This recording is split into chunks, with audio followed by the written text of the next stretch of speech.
हलवाई की शादी एक राजा की बेटी की शादी होनी थी। बेटी की यह शर्त थी कि जो भी 20 तक की गिनती सुनाएगा वही राजकुमारी का पति बनेगा। गिनती ऐसी होनी चाहिए जिसमें सारा संसार समा जाए। जो यह गिनती नहीं सुना सकेगा उसे 20 कोड़े खाने पड़ेंगे। यह शर्त केवल राजाओं के लिए ही थी। अब एक तरफ राजकुमारी का वरण और दूसरी तरफ कोड़े। एक एक करके राजा महाराजा आए। राजा ने दावत का आयोजन भी किया। मिठाई और विभिन्न पकवान तैयार किए गए। पहले सभी दावत का आनंद लेते हैं, फिर सभा में राजकुमारी का स्वयंवर शुरू होता है। एक से बढ़कर एक राजा महाराजा आते हैं। सभी गिनती सुनाते हैं जो उन्होंने पढ़ी हुई थी, लेकिन कोई भी ऐसी गिनती नहीं सुना पाया जिससे राजकुमारी संतुष्ट हो सके। अब जो भी आता कोड़े खाकर चला जाता। कुछ राजा तो आगे ही नहीं आए। उनका कहना था कि गिनती तो गिनती होती है, राजकुमारी पागल हो गई है, यह केवल हम सबको पिटवा कर मजे लूट रही है। यह सब नजारा देखकर एक हलवाई हंसने लगा। वह कहता है, डूब मरो राजाओं, आप सबको 20 तक की गिनती नहीं आती। यह सुनकर सभी राजा उसे दंड देने के लिए कहने लगे। राजा ने उससे पूछा, क्या तुम गिनती जानते हो?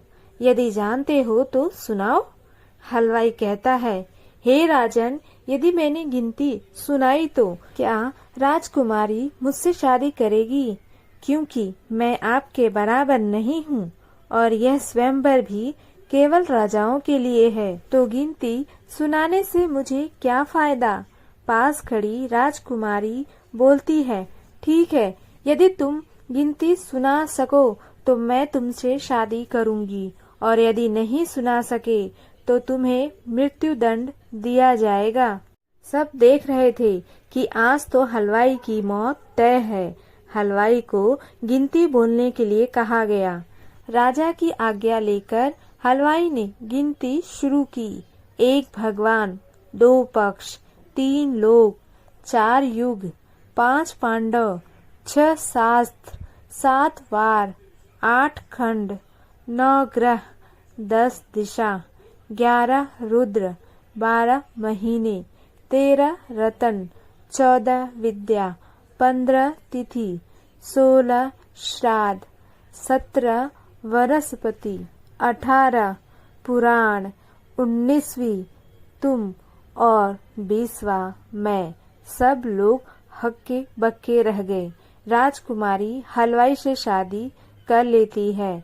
इस गिनती में संसार की सारी वस्तुएं मौजूद हैं। यहाँ शिक्षा से बड़ा तजुर्बा है। दोस्तों, क्या लगता है आपको कि पद बड़ा होता है कि तजुर्बा? दोस्तों, मुझे तो लगता है तजुर्बा। वो इसलिए क्योंकि सोचिए, तजुर्बे ने राजकुमारी को हलवाई से शादी करने पर मजबूर कर दिया। दोस्तों, कमेंट करके बताइए क्या मैंने सही सोचा, और वीडियो देखने के लिए धन्यवाद।